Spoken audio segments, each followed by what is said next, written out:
Hi welcome to Shri Mallika's kitchen. ఈ ఛానల్ని ఆదరించిన ప్రతి ఒక్కరికి మా హృదయపూర్వక నమస్కారంలో. ఇవాళ చాలా మంచి రెసిపీతో మీ ముందుకు వచ్చాను. చాలా అంటే చాలా బాగుంది. ఒక్కసారి ఇలా గోంగూరతో ఎగ్గు కలిపి చేసిన కూర రుచి మాత్రం ఎంత బాగుందంటే అంత బాగుంది. అసలే అది గోంగూర పుల్ల పుల్లగా చాలా బాగుంటుంది. దానికి తోడు ఈ కోడిగుడ్డుని కలిపి ఇలా గ్రేవీ చేసి వేడి వేడి అన్నంలో కానీ చపాతీలో కానీ తింటే చాలా అంటే చాలా బాగుంది. ఇప్పుడు దీన్ని ఎలా చేద్దామంటే ముందుగా కోడిగుడ్లు ఉడకబెట్టుకుందాం. ఆ కోడిగుడ్లు అయితే నేను ఒక 6 కోడిగుడ్లని ఉడకపెట్టాను. ఈ విధంగా మనం ముందుగా ఒక బౌల్లో నీళ్లు పోసుకొని ఉప్పు వేసుకొనేసి ఈ విధంగా మనం ఉడకపెట్టాలి. ఉడకబెట్టిన వాటిని పొట్టు తీసి ఈ టైప్లో ఘాట్లు పెట్టుకుందాం. ఈ ఘాట్లు ఏంటంటే ఈ సారం మొత్తం పోయి కోడిగుడ్డు రుచి చాలా బాగుంటుంది. అందుకోసమనే ఈ విధంగా ఘాట్లు పెట్టుకోవాలి.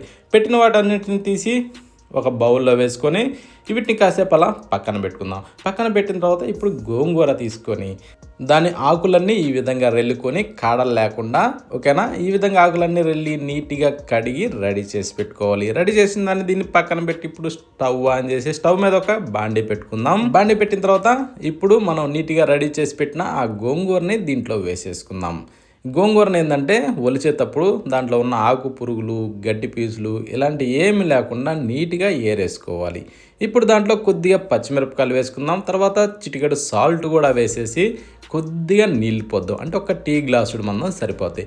నీళ్ళు పోసిన తర్వాత ఇలా కిందకి మీదకి తిరిగేసుకుంటూ బాగా దీన్ని వేగనివ్వాలి. అది పచ్చిమిరపకాయలు ఎట్టంటే పెద్ద అయితేనేమో ఒక 5-6 వేసుకొని, చిన్న అయితేనేమో ఒక 7-8. అంటే మనం స్పైసీ ఎంత అవసరమో దాన్ని బట్టి చూసి వేసుకోవడం బాగుంటుంది, ఓకేనా. ఇప్పుడు దీన్ని మనం ఇలా కలుపుతూ బాగా వేగనివ్వాలండి. అడుగు అంటుకోకుండా ఇలా కలుపుతూనే సన్న మంట మీద ఈ టైపు వచ్చేదాకా మనం వేగనివ్వాలి. ఇప్పుడు మనం ఏం చేద్దాం అంటే స్టవ్ ఆఫ్ చేద్దాం. స్టవ్ ఆఫ్ చేసి ఇలాంటి దాంతో బాగా ఇలా నలుపుకుందాం. అంటే ముద్దగా ఉన్నా పర్వాలేదు, దాంతోనా కానీ ఎనుక్కోవచ్చు.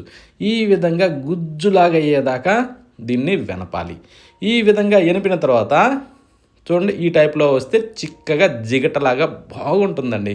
ఇప్పుడు దీన్ని పక్కన పెట్టి మళ్ళీ స్టవ్ ఆన్ చేసి మరొక ప్యాన్ పెట్టుకుందాం. ప్యాన్ పెట్టిన తర్వాత దాంట్లో కొద్దిగా నూనె పోసి కొద్దిగా కారం, చిటికెడు పసుపు, చిటికెడు సాల్ట్ కూడా అందులో వేసి ఇలా కలుపుకొని ఇందాక ఉడకబెట్టి ఘాట్లు పెట్టిన కోడిగుడ్డుల్ని అందులో వేసేసి ఆ కోడిగుడ్లన్నీ వేసిన తర్వాత ఇప్పుడు వీటిని ఇలా తిరిగేసుకుంటూ బాగా వేగనివ్వాలండి.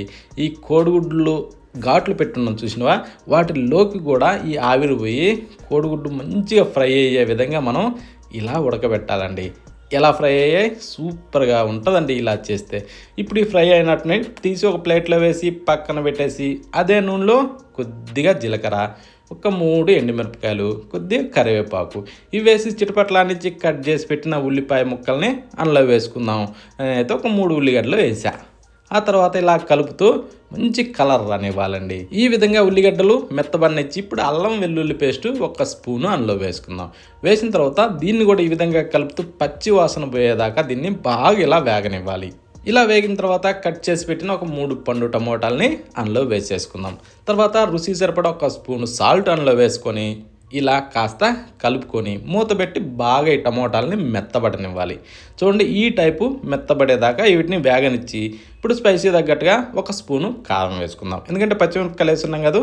1 స్పూను ధనియాల పొడి, చిటికెడు పసుపు ఇవి 3 వేసాక బాగా ఇలా కలుపుతూ మంచి కలర్ వచ్చేదాకా ఈ టైప్లో వేగనివ్వాలండి.